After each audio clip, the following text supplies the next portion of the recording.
Neha Shah from EDGE Institute of Engineering and Technology from the Department of Electronics and Communication Engineering. Today I am going to explain you about the sampling theorem from the subject of digital signal processing in the first unit of Introduction to DSP. Now what is sampling theorem and what is the basic requirement of sampling theorem? Sampling theorem is basically used to convert the continuous time signal to the discrete time signal conversion. So how it will convert it in terms of discrete time? By taking the samples at a particular instant of time only. We will taking some samples. So because of it will convert the continuous time signal to the discrete time signal. But for that we have to use the Nyquist criteria to fulfill some conditions. So what is Nyquist criteria? And based on this Nyquist criteria we are defining the sampling theorem. Now what is the sampling theorem? So if we are defining the statement of the sampling theorem, we can say that a continuous time signal x of t can be completely represented in its sample form and it will recover back from its sample form from because if we will taking the sampling frequency fs is greater than or equals to twice w, where the w is the maximum frequency of the continuous time signal. So if we are taking the twice W frequency fs, then and then only we can convert the continuous time signal to the discrete time signal, and then we can recover back the original signal. Otherwise, it will not recovering back. So, if you want to prove this sampling theorem, so for this proof, first of all, we will see that the first one is the original information signal, in which we are taking the continuous time signal, which is at each and every time instant of time. Now it will multiply with the sample signal. So at a particular sample it will give you the sampled version of the signal. So we are representing the original information signal x of t, and the sampling function will be representing in terms of s of t, and the sample version of the signal will be representing in terms of x del of t. Now how we defining this s of t? So for this we will taking some steps. The first step is we are representing the original signal and the sampling signal. So in the first step we are representing the sampling function s of t mathematically. Now how we are representing s of t mathematically? So if we are defining this s of t function, this one s of t, you can say that this one is s of t function. In this you can say that this function is unit impulse signal function, right? Now it is located at ts time interval. So because of it will, if we are representing the function, then it will representing like this del of t. Now if we are representing the del of t function on the ts time instant, then it will representing like del of t minus ts. Similarly, if we are representing it in terms of minus ts, then the function will be del of t plus ts.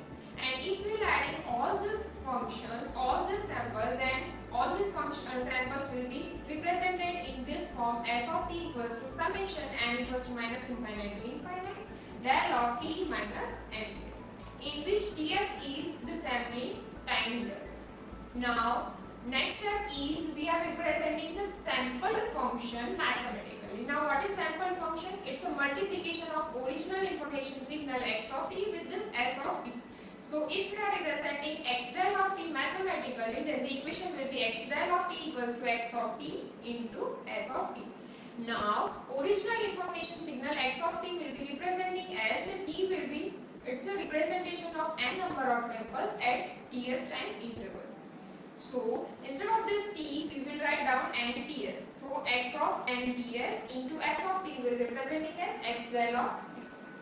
Now, if we are representing x del of t in this, if we are putting the value of s of t from this equation, so we can say that x del of t equals to summation n equals to minus infinite to infinite x of n ts into del of t minus n ts. Now the next step is we have to represent this sample signal in its corresponding Fourier form. Means we are representing x del of t in terms of frequency domain, means x del of f. So if we are taking Fourier transform of this sample signal, then it will give us answer of x del of f. But before that, we will finding the value of s of f. Now, what is the value of s of f? As s of t equals to summation n equals to minus infinite to infinite del of t minus n ts.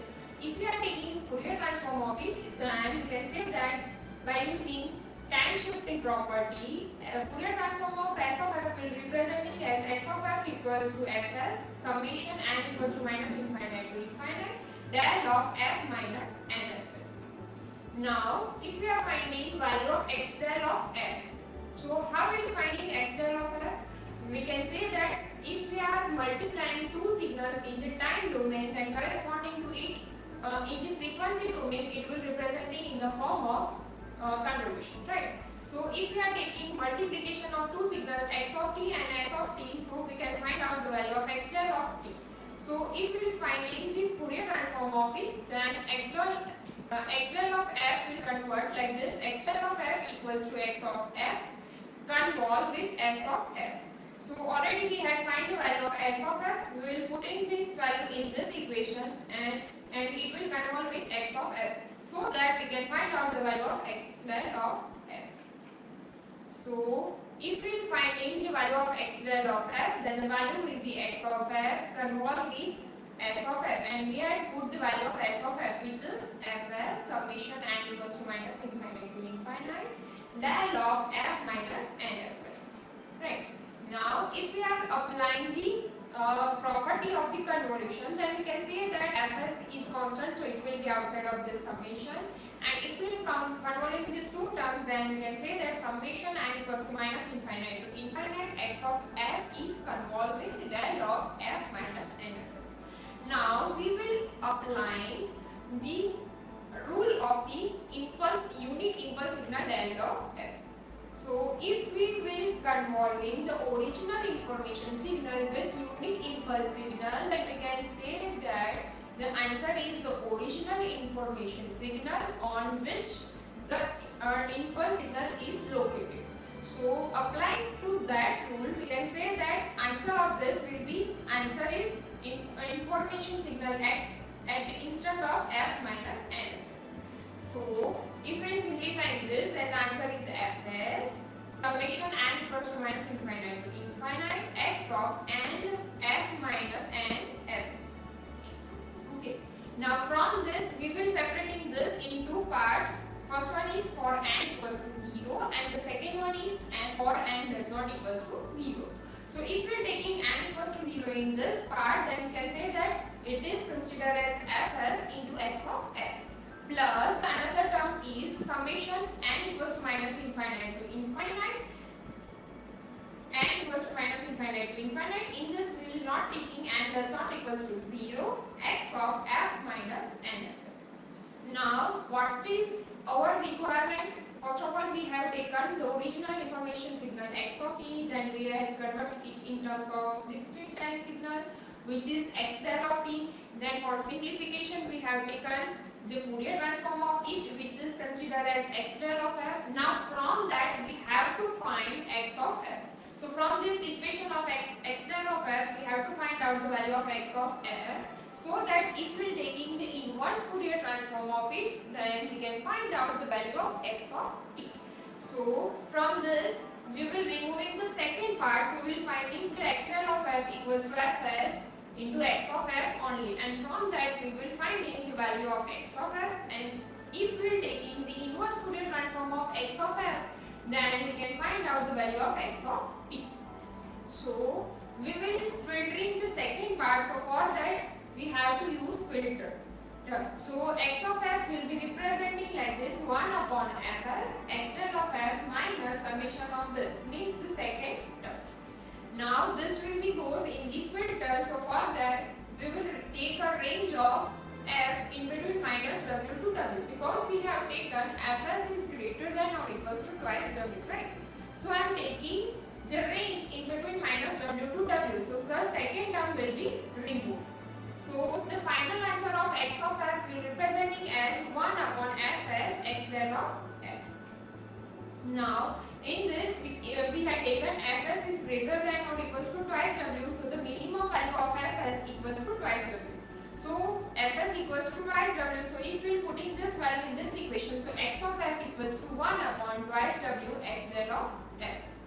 So this is the final value of x of f. In this we had put the value of x del of f. So the value of x del of f equals to this.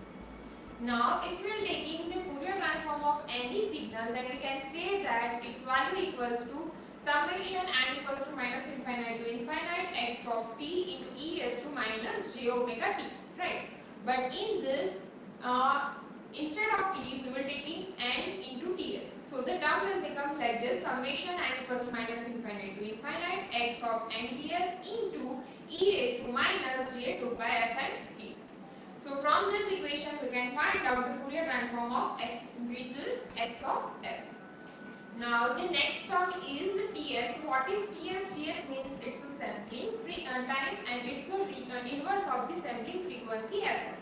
So Ts equals to 1 upon twice W. So we will put in this value in the above equation. So the equation will becomes like this: x of f equals to 1 upon twice W, summation n equals to minus infinite to infinite x of n into Ts. Instead of this Ts, we had put the value as 2W, 1 upon 2W. So the term will be like this: x of n upon 2W e raised to minus j 2 pi fn by 2W. Now the next step is we are reconstructing the original signal. So how it will be reconstructing by original, from reconstruction of the signal from the original from the sample. So it will converting it in terms of original signal x of t. So by taking inverse Fourier transform of this, we can recover the original signal back. So if you want to recover the signal back, it means if you want to find out x of t, so for that we will taking inverse Fourier transform of x of f. So we are taking inverse Fourier transform of x of f, so it will gives you x of t. Now we will put the value of x of this one x of f in this equation. So the x of t equals to inverse Fourier transform of this term, means 1 upon 2w summation n equals to minus infinite to infinite x of n divided by 2w e raised to minus j 2 pi fn by 2w. Now just we are simplifying this so that we can recover the original signal x of t back.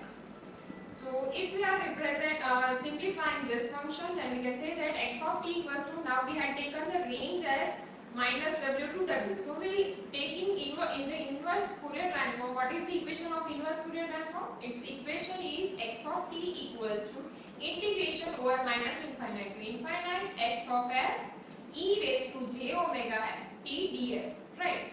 So in this equation, instead of this minus infinite to infinite range, as we had taken the range in between minus w to w, so we are taking the range as minus w to w. This one is x of f into e raised to j omega t df.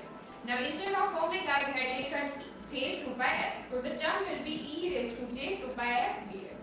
Now the next rule will arrive over here. Which rule is that? If there will be integration summation, two summation, any term will be there, then we will rearranging the order. And how the order will be rearranging? It will be rearranged that the summation will come first and this integration will go at the last. So first of all we are writing 1 by 2w, which is constant, so it will be outside of the summation and integration, right? Next one is we are putting the value of summation, which is from n equals to minus infinite to infinite x of n by 2w. And then we are taking the integration, which is ranges from minus w to w. Then we will taking all the values which has the f term will be there. So we are writing like this: e raised to minus j 2 pi f n divided by 2w e raised to j 2 pi f t df. Now the second term e raised to j beta plus e raised to j into e raised to j b, it will representing like this: e raised to j into a plus b. So we are representing the second term in this form, and then now we will integrating this part. Then the integration will be e raised to j 2 pi f t minus n upon 2w divided by, this integration is with respect to f. So all the other terms except this f will goes in the denominator part, and all the other terms will remain as it is. So the next step is 1 upon 2w summation n equals to minus infinite to infinite x of n upon 2w. and the integration of this will be e raised to j 2 pi f in bracket t minus n upon 2w divided by j 2 pi into t minus n upon 2w. Now the range of this will be minus w to w. So if we are putting the range of this, then the higher range minus lower range. So in the first bracket we had taken w, and for the second part we had taken minus w. So this is the simplification. Now you can see that this term is e raised to j theta minus e raised to minus j theta divided by 2j. So we'll apply the Euler's formula, which is it is converting in terms of sin theta. So instead of this, we will write in sin theta. So e raised to j theta. So all the other term except this j will consider as a theta, right? So I am writing like this: x of t equals to 1 upon twice w, summation n equals to minus infinite to infinite x of n upon 2w. In bracket, it will representing in terms of sin theta. Now what is the value of theta? The value of theta is 2 pi w in bracket t minus n upon 2w, and whole divided by pi into t minus n divided by 2w. Now from this, now you have to apply the next rule, which is if we are taking sin pi t upon pi t, then the value will be representing as a sin c t. So it's a sin c function. So we are representing this function in form of sin c function. So what will be the function? All the other terms will remain as it is. So I am rearranging this part as the same as the denominator part. So you can see that the numerator part is 2 pi w in bracket t minus n upon 2w, right? So bracket is same, and in the numerator it's a 2 pi w, and in the denominator only pi. So this 2w will goes in this denominator part, so it will give you the same part in the numerator and in the denominator. So the final term, this term will representing in terms of sin c function, which is sin c of 2w into t minus n upon 2w. So this is the final answer of the x of t. So we can recover the original signal back by using sin c function. So it will be recovered by using the process of interpolation. So the next step is considered as it's a graphical representation of interpolation process. So how will representing the original information signal x of t in the form of interpolation process? So it will be representing like this. You can see that this one is a combination of sin c functions. So original signal, if we are taking original signal as like this in the frequency domain, then it will representing as x of f. Then the sample function will be representing as x del of f, which is at an instant of fs. So it will be representing after fs intervals, and in this we have taken the range in between minus w to w. So you can see that this range is from minus w to w. So original function will be in terms of minus w to w, and it will be sampled in this form. Now after it, if we are representing it in the interpolation process, so you can see that this one is sin c functions. So it will be sampled at the location of fs frequency, or if you are taking in terms of time, then it will be located at the ts